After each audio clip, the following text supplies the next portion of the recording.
أعوذ بالله من الشيطان الرجيم بسم الله الرحمن الرحيم لقد كان لكم في رسول الله أسوة حسنة صدق الله العظيم وصدق رسوله النبي الكريم سچا ہمارا خالق اور سچا ہمارا مالک کے سوا اس واحد یکتا کی کوئی عبادت کی لائق نہیں، اور سچے اس کے پیارے حبیب رحمت للعالمین خاتم النبیین حضرت سیدنا و مولانا محمد رسول اللہ صلی اللہ علیہ وآلہ وسلم جو وجہ تخلیق کل عالم ہے، ہمارے آقا و مولا ہیں، اللہ کے آخری نبی آخری رسول ہیں، اور اللہ کریم تک پہنچنے کا واحد ذریعہ اور واحد وسیلہ ہے۔ الحمدللہ میں اللہ تعالیٰ کا شکر ادا کرتا ہوں کہ ایک مرتبہ پھر اہل سنت کی اس عظیم اور قدیم مرکز میں اللہ تعالیٰ نے مجھے دوبارہ حاضر ہو کر آپ حضرات سے گفتگو کرنے کی توفیق عطا فرمائی، اور یقیناً اس مرکز کے ربا اور اس کی ہر اعتبار سے رونقوں کو جنہوں نے جوبن پہ پہنچایا، حضرت قبلہ مفتی سرینگر رضا امجدی صاحب مدد اللہ علی اس پر مبارکباد کے بھی مستحق ہیں۔ اللہ تعالیٰ حضرت کو مزید برکت عطا فرمائے اور توفیقات خیر میں اضافہ فرمائے۔ الحمدللہ کراچی شہر کے وہ گورنر کہ جو کراچی کی عوام کے ماشاءاللہ دلوں میں بستے ہیں اور وہ خدمات سر انجام دے رہے ہیں کہ جو واقعتاً اللہ کی رضا کی خاطر خدمت کرنے کا ایک جو عاقل کا ہمیں ہے نا کہ ایسا عاقل جو اللہ کے خوف سے اللہ کی رضا کی خاطر خدمات سر انجام دیتا ہے۔ مجھے گزشتہ رات سے پچھلی جو رات تھی اس میں انہوں نے اپنی کچھ خواہشوں کا بتایا، تو ہمارے ساتھ ایک ساتھی تھے، انہوں نے کہا گورنر صاحب ان باتوں کو آپ میڈیا پہ کیوں نہیں لے کے آتے، ان باتوں کو اپنی ان کاوشوں کو آپ بیان کیوں نہیں کرتے؟ تو ان کا جملے نے میرا دل خوش کر دیا، کہا یہ میں اللہ کی خاطر کرتا ہوں، لوگوں کو بتانے کی خاطر نہیں۔ اللہ تعالیٰ گورنر صاحب کو بہت برکت عطا فرمائے، اللہ تعالیٰ ان سے جو خدمت لے رہا ہے، جو اللہ تعالیٰ نے ان کو موقع عطا فرمایا خدمت کا۔ بعض چیزیں ہوتی ہیں جو ایک ریاستی نمائندہ کرے تو ہم کہتے ہیں کہ کوئی ایسا نہیں کر رہا، یہ اس کی ذمہ داری ہے کرنا۔ اگر کوئی کسی چیز کی تنخواہ لے رہا ہے کہ میں نے یہ کرنی ہے، اگر وہ کرے گا تو ہم کہیں گے اس کی ڈیوٹی ہے کرنا، اس کی ذمہ داری ہے، نہیں کرے گا تو کیا کرے گا، کوئی احسان تھوڑا کر رہا ہے۔ لیکن یہ جتنی خدمات سر انجام دے رہے ہیں یہ ان کی اوپر کسی نے لازم نہیں کیا، یہ سب کچھ فقط اللہ کی رضا کی خاطر اور مخلوق خدا کی خدمت کی خاطر اپنے پرسنل وسائل سے، اپنے پرسنل ذرائع سے یہ خدمات سر انجام دے رہے ہیں۔ یقیناً اس کراچی شہر کا بچہ بچہ ان کے لیے دعا گو ہے اور دعا گو رہنا چاہیے۔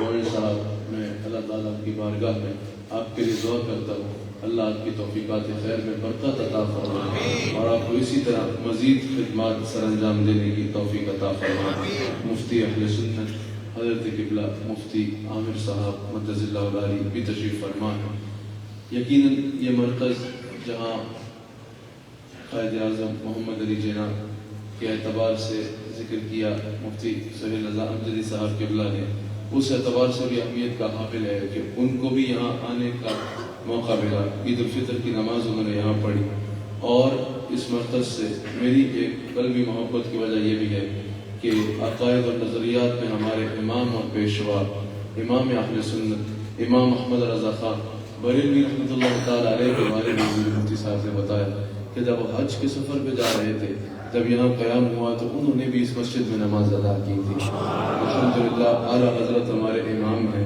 ہمارے پیشوا ہیں، ہمارے رہبر ہیں، تو الحمدللہ وہ بھی یہاں تشریف لائے تو اس مسجد میں وہ بھی یقیناً برکات موجود ہیں۔ یاد رکھیے میں نے تھوڑی دیر آپ سے کلام کرنا ہے، پھر گورنر صاحب انشاءاللہ نماز جمعہ سے پہلے آپ سے گفتگو فرمائیں گے۔ رسول اللہ صلی اللہ علیہ وسلم کے غلام ہم جب حضور علیہ السلام کی شانوں کو بیان کرتے ہیں، حضور علیہ السلام کو اللہ نے اتنا مقام عطا فرمایا، اتنی شانیں عطا فرمائی کہ کوئی پیمانہ ہے ہی نہیں جس سے حضور کے مقام کو ناپا جا سکے، جس سے حضور علیہ السلام کی عظمتوں کا اندازہ لگایا جا سکے۔ بس ساری زندگی بھی کوئی اگر حضور علیہ السلام کی صفت و ثنا کرے، میں نے اعلیٰ حضرت کا نام لیا، اعلیٰ حضرت ہمارے رہنما بھی ہیں، ہر کسی کے لیے کوئی نہ کوئی رول ماڈل ہوتا ہے۔ پوری امت مسلمہ کے لیے رول ماڈل حضور علیہ السلام کی ذات ہے، لیکن حضور تک پہنچنے کے لیے بھی رول ماڈل چاہیے نا، اس رستے پہ چلنے کے لیے بھی رول ماڈل چاہیے۔ میرے لیے امام احمد رضا ایک رول ماڈل کی حیثیت بھی رکھتے ہیں۔ اعلیٰ حضرت نے جب ساری زندگی حضور کی شان کو بیان کیا نا، کبھی آپ ہدایت بخشش ہی پڑھتے ہیں، کبھی آپ فتاوی الرضویہ کو دیکھیں، اس میں جس طرح عقائد کو بیان کیا، حضور علیہ السلام کی شان سے متعلق عقائد پر اگر لوگوں نے کلام کیا تو ان کو جب اعلیٰ حضرت جواب دیتے چلے گئے، پھر حضور علیہ السلام کی مدح و ثنا بیان کرتے چلے گئے۔ ہر اعتبار سے ساری زندگی کام ہی یہ ہے کہ رسول اللہ علیہ السلام کی شانوں کو بیان کرنا، حضور صلی اللہ علیہ وسلم کی عزت کو بیان کرنا، لوگوں کو حضور صلی اللہ علیہ وسلم کے ساتھ جوڑنا۔ لیکن آخر میں اعلیٰ حضرت نے کمال کیا، کہا ساری زندگی حضور کی ثنا کی ہے، لیکن آخر میں بھی پریشان ہو کے یہ کہہ رہا ہوں، یا رسول اللہ سب کچھ جو کہہ سکتا تھا کہہ لیا، لیکن آج بھی یہ نہیں کہہ رہا کہ آپ کی شان بیان کرنے کا حق ادا کر دیا۔ آج بھی احمد رضا بے بسی کے عالم میں یہ کہتا ہے کہ سرور کہوں کہ مالک و مولا کہوں تجھے، باغ خلیل کا گل زیبا کہوں تجھے، تیرے تو وصف بے تناہی سے ہے بری، حیران ہوں میرے شاہ میں کیا کیا کہوں تجھے، کہہ دے کہ سب تیرے ثنا خواہ کی خاموشی، چپ ہو رہا ہوں کہہ کے میں کیا کیا کہوں تجھے۔ میرے امام نے قلم توڑ دیا، کہا لیکن رضا نے ختم سخن اس میں کر دیا، خالق کا بندہ خلق کا آقا کہوں تجھے۔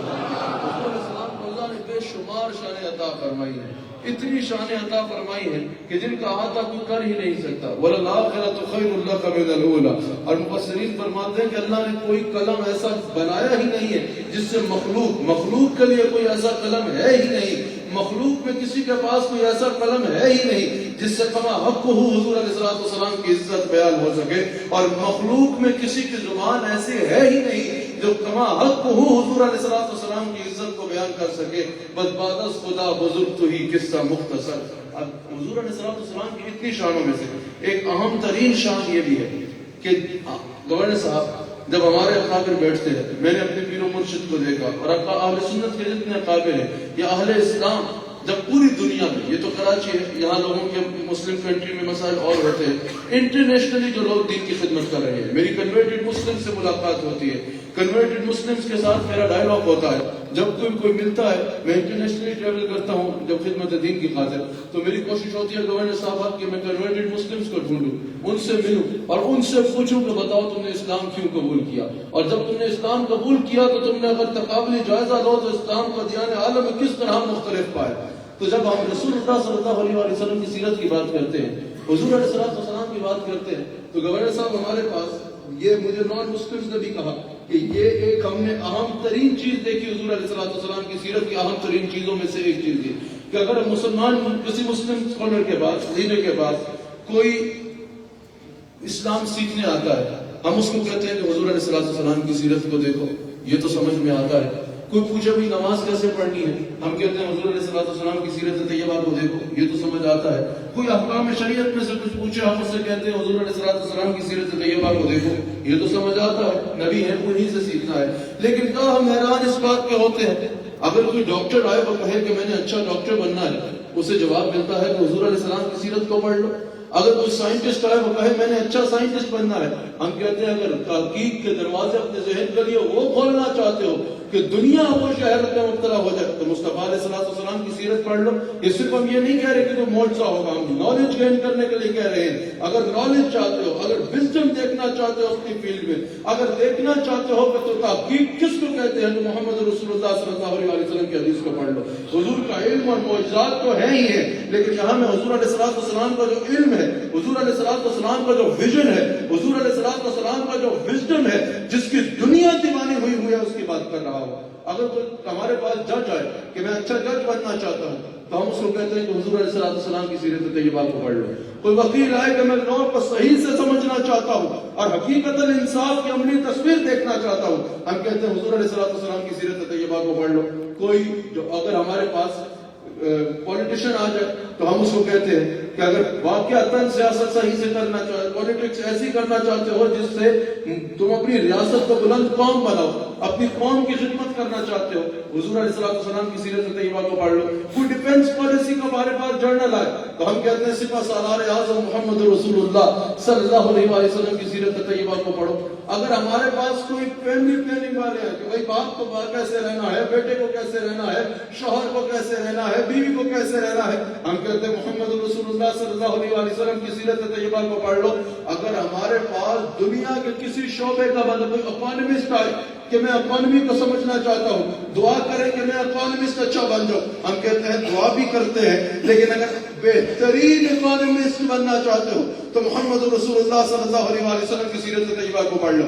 ہم مسلمان اپنے آقا علیہ السلام کا نام خالی تعویذ کے طور پہ گلے میں لٹکانے کو نہیں دیتے, بلکہ ہم کہتے ہیں کہ دنیا کے تمام لوگوں کو پڑھ دو اپنے شعبے کے بارے میں, لیکن جب ہمارے نبی کو پڑھو گے تو تمہیں پتہ چلے گا ویژن کس کو کہتے ہیں, تمہیں پتہ چلے گا علم کس کو کہتے ہیں, تمہیں پتہ چلے گا وزڈم کس کو کہا جاتا ہے.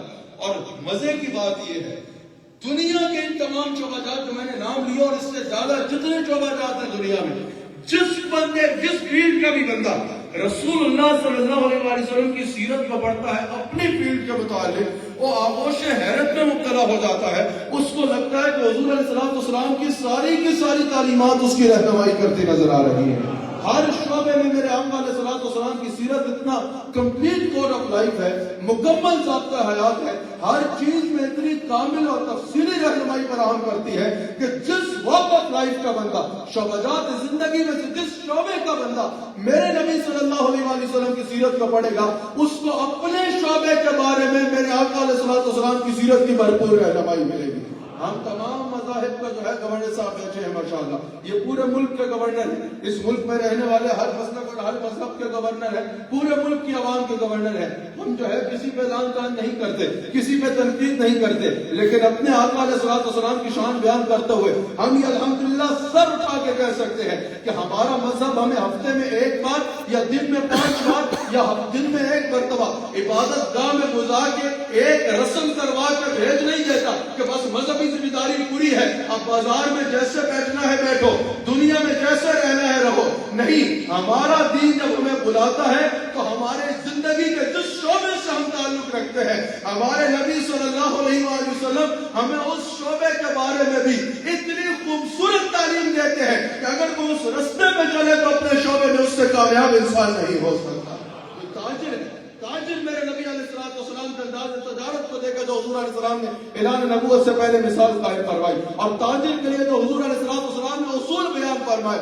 خدا کی قسم جو میرے نبی علیہ السلام کے بتائے ہوئے رستے پہ تجارت کرے گا, بتائے ہوئے رستے پہ حکومت کرے گا, یا بتائے ہوئے رستے پہ جو میں نے جو شعبات کے نام لیے یا اس سے زیادہ کئی شعبات میں چلے گا, صرف دینی اعتبار سے نہیں دنیاوی اعتبار سے بھی وہ اتنا کامیاب نظر آئے گا کہ اس کی مثال نہیں نظر آئے. حضرت میرے نبی علیہ السلام کا جو مدرسہ, جو اسکول تھا, جو حضور علیہ السلام اور دنیا کا پہلا بورڈنگ اسکول ہے جو جس کو صبح کا کبوترا کہا جاتا ہے, اصحاب صبح, میرے نبی علیہ السلام نے دنیا کا پہلا جو ہے وہ بورڈنگ اسکول جس کا قیام فرمایا.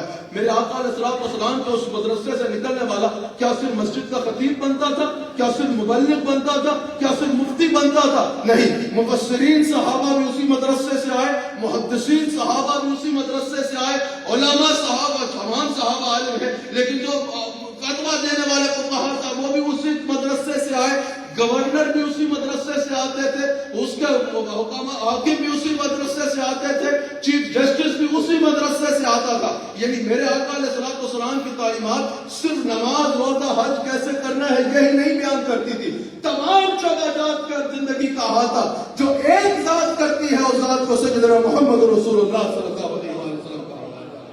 جب انسان عملی زندگی میں قدم رکھتا ہے, دنیا کے تاریخ رستوں میں گم جاتا ہے, پریشان ہو جاتا ہے, تعلیم حاصل کر لیتا ہے, زیر کفالت ہوتا ہے, جب سر پہ ذمہ داری پڑتی ہے, گھر سے باہر نکلتا ہے, تمام طرف سے اس کو آوازیں آ رہی ہوتی ہیں, اس رستے پہ آؤ تو کامیاب ہوگے, اس رستے پہ آؤ تو کامیابی تمہارے قدم چومے گی. انسان دنیا کے تاریخ رستوں میں گم جاتا ہے, گنجلا جاتا ہے کہ میں کس رستے پہ جاؤں تو میں کامیاب ہوں گا, کیا کروں تو کامیابی ملے گی. جب انسان دنیا کے تاریخ رستوں میں گم ہو جاتا ہے, اسے کامیابی کا رستہ میں کنفیوژن ہو رہی ہوتی ہے, وہ اللہ کی طرف نظر اٹھاتا ہے, اے میرے خالق تو مجھے بتا میں کس رستے پہ جاؤں تو مجھے کامیابی ہوگی. اللہ تعالیٰ سوال کرتا ہے تجھے کامیاب انسان بننا ہے؟ انسان کہتا ہے ہاں یا اللہ. تجھے دنیا میں بھی کامیابی چاہیے؟ ہاں یا اللہ. دنیا میں عزت شہرت اور دولت بھی حلال راستے سے کمانا چاہتا ہے؟ ہاں یا اللہ. دنیا میں بھی تجھے عزت اور شہرت اور مال درکار ہے؟ ہاں یا اللہ. ایٹ دی سیم ٹائم تو اچھا مسلمان بھی بننا چاہتا ہے؟ ہاں یا اللہ. اچھا تاجر بھی بننا چاہتا ہے؟ یا اللہ بننا چاہتا ہوں. اچھا باپ, اچھا بیٹا, اچھا شوہر بھی بننا چاہتا ہے؟ یا اللہ بننا چاہتا ہوں. دنیا کی ہر کامیابی تجھے چاہیے؟ ہاں یا اللہ دنیا کی ہر کامیابی مجھے چاہیے. دین میں بھی کامل ہونا چاہتا ہے؟ ہاں یا اللہ دین میں بھی کامل ہونا چاہتا ہوں. اچھا مرنے کے بعد قبر میں بھی عذاب سے بچنا ہے؟ ہاں یا اللہ قبر میں بھی عذاب سے بچنا ہے. قیامت کے دن جنت میں بھی جانا ہے؟ ہاں یا اللہ جنت میں بھی جانا ہے. اللہ فرماتا ہے اگر یہ ساری کامیابیاں تجھے درکار ہے تو لقد کان لکم فی رسول اللہ اسوۃ حسنہ, جاؤ محمد رسول اللہ کو رول ماڈل بنا لو, ان کے نقش قدم کو فالو کرو, دنیا کی ہر کامیابی تمہارے قدم چومتے چلی جائے. یہ میرے نبی علیہ السلام کی ذات اقدس ہے. اچھا جب ہم سیرت کہتے ہیں نا تو اس سے مراد حضور علیہ السلام کے اقوال, حضور علیہ السلام کے افعال, حضور علیہ السلام کے عادات, حضور علیہ السلام کے اقوال تمام جو ہے وہ سیرت میں شامل ہوتے ہیں. اور حضرت سوری صاحب مزے کی بات یہ ہے کہ اللہ تعالیٰ نے میرے نبی علیہ السلام کی سیرت طیبہ کی ایک ایک چیز کو محفوظ رکھا ہے. ایک ایک چیز کو اللہ تعالیٰ نے میرے نبی علیہ السلام کی سیرت طیبہ کی محفوظ رکھا ہے. میرے نبی علیہ السلام کی سیرت طیبہ کی ایک ایک چیز محفوظ ہے. اس دنیا میں بڑے بڑے لوگ گزرے ہیں, بڑے بڑے لوگ گزرے ہیں, بعض کے نام باقی ہیں اور بعض کے چند کام باقی ہیں. اگر میں آپ سے پوچھوں آج سے 100 سال پہلے اس صوبے کا وزیر اعلیٰ کون تھا, آپ کو نام یاد نہیں ہوگا. اگر میں پوچھوں آج سے 150 سال پہلے یہاں پر وزیر اعظم کون تھا, آپ کو نام یاد نہیں ہوگا. بڑی بڑی ریاستوں کے نام لیتا چلا جاؤں میں اس وقت اور بولوں کوئی گوگل نہیں کھولے گا, اور مجھے بتاؤ 200 سال پہلے فلاں ریاست کے بادشاہ کا کیا نام تھا, کسی کو نام یاد نہیں ہوگا. کوئی یہاں پر کھڑے ہو کر نام نہیں بتا سکے گا. چلو یہ تو دنیا کے لوگ ہیں, آپ مجھے بتائیے اگر میں یہاں پر کسی سے بولوں, اگر دنیا میں کوئی کسی سے امپریس ہو جاتا ہے, بولے کوئی بھی میں نے سکندر اعظم بننا ہے, اس نے پوری دنیا میں حکومت کی تھی, ہم بولے کہ بہت اچھی بات ہے, آپ سکندر اعظم بننے کا خواب دیکھ رہے ہو. لیکن اگر وہ کہے کہ میں نے کھانا بھی ویسے کھانا ہے جیسے سکندر اعظم کھاتا تھا, ہم بولیں گے دماغ خراب ہے. یہ کس کو انٹرسٹ اس سے کہ وہ کھانا کیسے کھاتا تھا, یہ کسی نے نہیں لکھا. وہ کہے میں نے پانی بھی ویسے پینا ہے جیسے سکندر اعظم پیتا تھا, ہم بولیں گے یہ کوئی بات ہے کرنے والی. سکندر اعظم پانی کیسے پیتا تھا, کسی کو اس سے کیا تعلق ہے. کوئی آئنسٹائن سے بہت متاثر ہو سائنٹسٹ, وہ کہے کہ میں نے زندگی کا ایک ایک قدم ایسے اٹھانا ہے جیسے آئنسٹائن اٹھاتا تھا, ہم بولیں گے دماغ کا علاج کرو بھائی. اس کی سائنس کی ریسرچ تو موجود ہے, وہ اٹھتا کیسے تھا, بیٹھتا کیسے تھا, کھاتا کیسے تھا, پیتا کیسے تھا, کسی کو کیا غرض لگے. چلو یہ تو عام بندگان خدا ہے. بڑے بڑے جلیل القدر شخصیات دنیا میں گزری ہے. حضور علیہ السلام سے پہلے کم و بیش 1,24,000 انبیاء آئے ہیں. بعض کے نام لوگوں کو پتا ہے اور جتنوں کے نام پتا ہے ان کی بھی مکمل سیرت نہیں پتا. ان کی زندگی کا ایک واقعہ, 2 واقعہ, 4-5 واقعہ اور 4-5 باتیں پتا ہوں گی. چند باتیں پتا ہوں گی ان کی بھی جن کے نام پتا ہے. اگر کوئی کہے کہ میں پوری زندگی ویسے گزارنا چاہتا ہوں جیسے ان انبیاء علیہ السلام نے گزاری, تو پوری زندگی گزارنے کے لیے موجود رہی. 4-5 باتیں موجود ہوں گی, چند باتیں موجود ہوں گی, چند عادات مبارکہ ان کی موجود ہوں گی. وہ تمام عزتوں کے لائق ہے اور تمام کی عزت ہم پہ فرض ہے. لیکن میں قربان نہ جاؤں سیرت مصطفیٰ پر, میں قربان نہ جاؤں عصمت مصطفیٰ پر. آج سے 100 سال پہلے دنیا کے کسی خطے کا بادشاہ کون تھا, اگر میں سوال کروں تو کسی کو نہیں پتا ہوگا. لیکن آج سے 1450 سال پہلے میرے نبی کھانا کیسے کھاتے تھے یہ بھی محفوظ ہے. میرے نبی پانی کیسے پیتے تھے یہ بھی محفوظ ہے. میرے نبی ہاتھ کیسے دھوتے تھے یہ بھی محفوظ ہے. میرے نبی نالین کیسے پہنتے تھے یہ بھی محفوظ ہے. میرے نبی چلتے کیسے تھے, اٹھتے کیسے تھے, بیٹھتے کیسے تھے, لیٹتے کیسے تھے, سوتے کیسے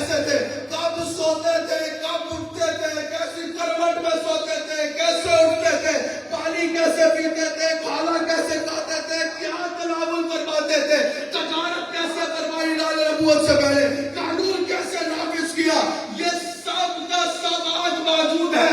ابے یہ تو یہ ہے، میں پھر کہتا ہوں دنیا کے بڑی سے بڑی ریاست کا اگر ابھی میں نام لوں اور یہاں پر 5 لاکھ روپیہ انعام اناؤنس کروں اور کہوں بتاؤ 700 سال پہلے ایگزیکٹ مجھے کوئی سرچ کے بغیر بتائے ادھر کا بادشاہ کون تھا، تو مسجد میں کوئی نہ بتا سکے گا، لیکن دنیا کے کسی کونے میں چلے جاؤ اور پوچھو محمد رسول اللہ کی مسجد میں آذان کون دیتا تھا، بچہ بچہ بلال حبشی کے نام پہ نغمے الاپتا نظر آئے۔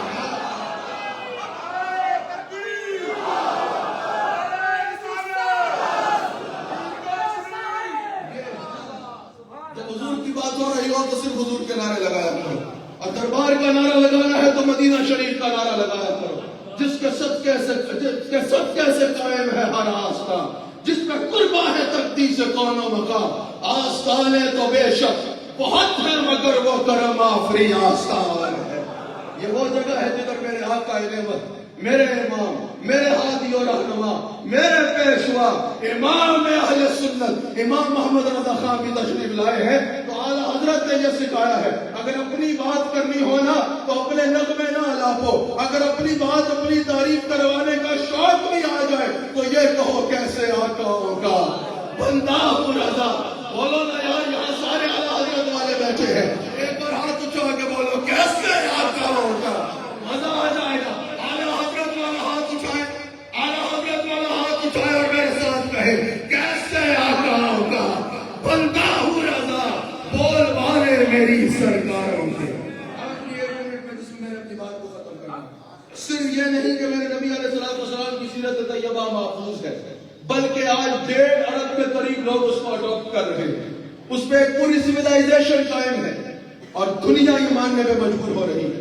اس دنیا میں جتنے انداز حیات موجود ہیں، سب سے بہترین انداز میرے نبی محمد رسول اللہ صلی اللہ علیہ وسلم۔ حضرت آخری جملہ یہ کہوں گا، میرے نبی کو کوئی کسی بھی اعتبار سے دیکھ لے، تجارت تو کرتے ہو نا، یہاں تاجر بیٹھے ہیں، یہ تاجر ہے، زیادہ تر یہاں پر کام کرنے والے لوگ ہیں، اس مسجد میں تو جمع ہے۔ کبھی میرے نبی علیہ السلام کا انداز تجارت پڑھو، میرے نبی علیہ السلام نے جو انداز تجارت بیان فرمایا اور پھر اس پر عمل کر کے دیکھو تمہیں کتنی کامیابی ملتی ہے۔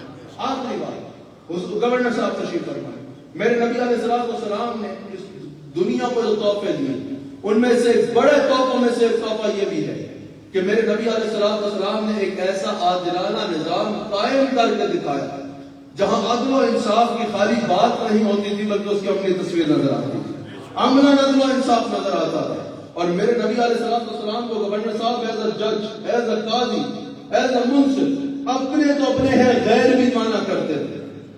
فلا وربک لا یؤمنون حتی یحکموک فیما شجر بینہم، اس کی تفسیر بھی پڑھ لیجئے، اس کا شان نزول بھی پڑھ لیجئے، مفسرین نے جو لکھا۔ اور بھی واقعہ، ایک دفعہ ایک یہودی اور ایک مسلمان کا سوشل لائف کے تعلق میں، دینی مسئلے میں نہیں، سوشل لائف پہ ایک ڈسپیوٹ ہو گیا، ایک اختلاف ہو گیا۔ جو مسلمان تھا اس نے کہا کہ چلو کعب بن اشرف کے پاس چلتے ہیں جو تم یہودیوں کا بڑا ہے، اس سے فیصلہ لے لیتے ہیں۔ اس یہودی نے جواب دیا، اس کو کہتے ہیں لیڈر، اس یہودی نے جواب دیا گورنر صاحب کہ اگر انصاف چاہیے تو ہمارے یہودیوں کے بڑے کے پاس اتنی دور جانے کی کیا ضرورت ہے، مدینے میں ہی محمد رسول اللہ رہتے ہیں، چلو ان کے پاس چلتے ہیں، جو فیصلہ وہ کریں گے وہ مجھے قبول ہوگا۔ لیڈر اس سے کہا جاتا ہے، رہنما اس سے کہا جاتا ہے۔ اللہ اکبر، وہ دونوں حضور کی بارگاہ میں حاضر ہوئے، حضور نے مسئلہ سنا، سوشل لائف کا مسئلہ تھا، حضور نے یہودی کے حق میں فیصلہ فرما دیا کیونکہ وہ اس معاملے میں ٹھیک تھا، سوشل لائف کا مسئلہ تھا۔ اللہ تعالیٰ ہم سب کو حضور علیہ السلام کا وفادار رہنے کی توفیق عطا فرمائے۔ گورنر کامران جاسوری صاحب، یہ یاد رکھیے گا، ہم کبھی بھی آپ لوگوں کو یہ کہہ رہا ہوں، خوش آمد کے قائل نہیں ہیں، خوش آمد نہیں کرنی چاہیے۔ خوش آمد وہ کہتے ہیں جس میں کوئی خوبی نہ ہو، زبردستی اس میں وہ خوبی مسلط کی جا رہی ہو، اسے خوش آمد کہا جاتا ہے، کسی صورت نہیں کرنی چاہیے۔ لیکن اگر خوبی کسی میں ہو اور اس کو بیان نہ کیا جائے تو یہ بھی ایک بخیل آدمی کی نشانی ہوتی ہے۔ گورنر کامران جاسوری صاحب جس خوبصورتی کے ساتھ آپ خدمات سر انجام دے رہے ہیں، جس دل کے ساتھ آپ خدمات سر انجام دے رہے ہیں، میں نے پہلے بتایا یہ سب کچھ کرنا ان کی ذمہ داری نہیں ہے، یہ جائیں بس افتتاح کریں، فیتے کاٹیں، مجلسوں کی صدارتیں کریں، اور جو ہے وہ دن میں ایک دفعہ یا ہفتے میں ایک دفعہ کوئی بلائے تو درگاہ کی صدارت کر دے تو وہ ذمہ داری ان کی پوری ہو جاتی ہے۔ یہ جو کچھ کر رہے ہیں وہ خالصتاً اللہ کی محبت میں، مخلوق خدا کی محبت میں، رسول اللہ صلی اللہ علیہ وآلہ وسلم کی محبت میں بالخصوص اپنی تائیں کر رہے ہیں۔ اللہ تعالیٰ نے موقع دیا ہے، تو یقیناً یہ باقی حضرات کے لیے بھی رول ماڈل ہے کہ جو اگر پرسنلی بندہ اتنی خدمات سر انجام دے سکتا ہے تو اگر اللہ تعالیٰ باقی مواقع دے، باقی اختیارات دے تو اس میں کتنی انسان وسعت پیدا کر سکتا ہے۔ گورنر صاحب جس طرح تعلیم کو عام کر رہے ہیں، گورنر صاحب جس طرح، ایک تو ہوتا ہے نا کہ کسی کو 500 روپیہ دے دو، اور ایک ہوتا ہے کسی کو 500 روپے کی کوئی ایسی چیز لگا دو جس سے وہ کمانا شروع کر دے۔ یہ صرف یہ نہیں کہ راشن دے رہے ہیں، بلکہ وہاں پر اپنے یونیورسٹی جو انہوں نے گورنر ہاؤس کو بنا رکھی ہے اس میں نوجوانوں کو تعلیم دے رہے ہیں کہ وہ ہمیشہ جو ہے کسی جگہ راشن دینے کے لیے ساری زندگی نہ لگا سکے، بلکہ وہ راشن بانٹنے والوں میں سے بن جائے تعلیم حاصل کر کے۔